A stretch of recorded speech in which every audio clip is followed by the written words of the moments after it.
Surprise! Merayakan hari spesial bareng orang yang kita sayang emang selalu menyenangkan ya bos.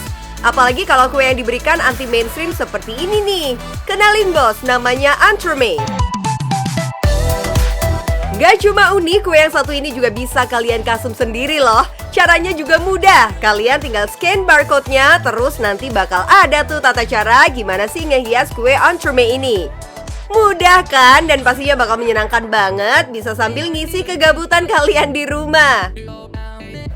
Nah, jadi ini adalah usaha gua. Jadi ini adalah entremet atau kue yang terkenal banget di Prancis. Karena di Indonesia belum banyak yang bikin, jadi gua coba untuk bikin usaha ini dan usaha ini cuan banget. Bermula dari hobi baking, akhirnya di tahun 2017, Flo, sapaan akrab wanita usia 25 tahun ini memberanikan diri untuk mulai menjual kue asal Prancis di Indonesia. Berbekal pengalaman kuliah dan kerja di Malaysia selama kurang lebih 3 tahun, ia memilih entremet karena masih belum banyak pesaingnya. Entremet sendiri adalah cake yang berbasis mousse dan memiliki beberapa lapisan di bagian tengahnya, seperti sponge cake atau kue bolu. Ada beberapa teknik untuk menghias entremet, tapi Flo lebih memilih mirror glaze karena lebih familiar di Indonesia.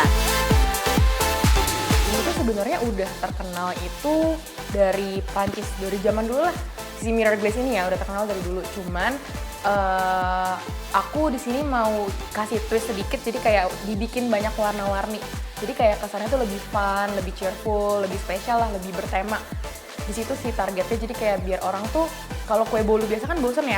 Kalau kue mirror glaze ini warna-warni, jadi nggak cuma anak-anak kecil doang yang suka, orang-orang dewasa juga bisa suka.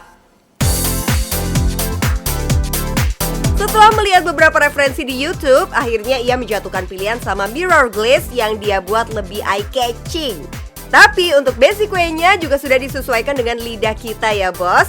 Sehingga nggak cuma menarik dari sisi tampilan, tapi rasa kuenya juga enak pol. Meskipun kue ini sangat terkenal di negara asalnya, bukan berarti Flo dengan mudah dapat menjualnya loh. Ia merasa kesulitan karena kue ini masih asing buat masyarakat Indonesia. Sulitnya tuh karena ini kan cake bener-bener sama sekali nggak ada di Indonesia pada awalnya. Kayak orang nggak ngerti, orang sini tuh taunya apa sih, lapis Surabaya, bolu, vanila, pandan gitu kan. Jadi setiap kali ngepost kue ini tuh orang nanya ini tuh apa, puding, agar-agar gitu kan. Karena mengkilatnya kan kayak agar puding. Jadi yang bagian sulitnya itu adalah menjelaskan sebenarnya kue ini tuh apa. Meskipun sulit, tapi tetap aja tuh Flo nggak patah semangat. Ia terus menyebarkan virus-virus mirror glaze cake ke masyarakat luas dan terus memberikan edukasi mengenai kue tersebut. Gak cuma melalui social media, ia juga mulai memperkenalkan kuenya ke keluarga dan sahabat terdekatnya. Harapannya supaya lebih banyak orang yang tahu dan merasakan kue ini ya bos. Meskipun jadul, tapi promosi mouth to mouth itu masih ampuh untuk nge-grab target market kita. Dan gongnya di tahun 2018 ketika banyak jasa beriklan di social media, akhirnya Flo mulai coba mengiklankan produknya itu. Cara ini bisa dibilang berhasil ya bos, orderan demi orderan mulai berdatangan. Bahkan pernah suatu hari Flo dan tim sampai nggak sanggup nampung orderannya tuh. Ya bisa dibilang buah manis hasil usahanya Flo terbayar lunas. Tapi yang namanya usaha, masalah pasti ada ya bos. Setelah jualan si mirror glaze cake ini kan mulai melonjak nih, kayak demand-nya atau permintaannya mulai tinggi. Sedangkan aku tuh nggak bisa yang namanya menyediakan jasa aku ke seluruh Indonesia atau ke semua orang banyak. Jadi aku mulailah pertama tuh ngajar dulu private class. Pertama ngajar untuk orang-orang yang mau belajar kue.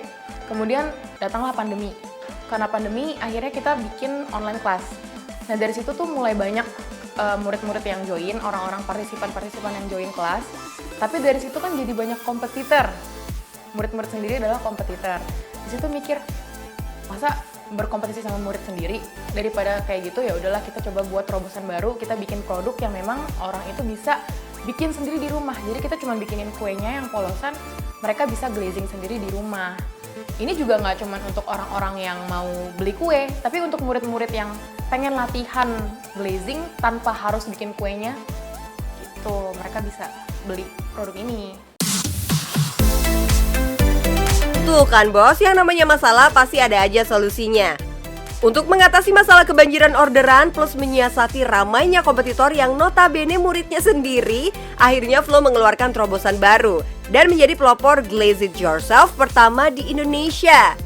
Produk ini memudahkan kita yang mau belajar glazing tanpa harus repot membuat cake-nya. Mau dijadikan birthday cake juga boleh, tinggal kalian tambahin ornamennya aja tuh.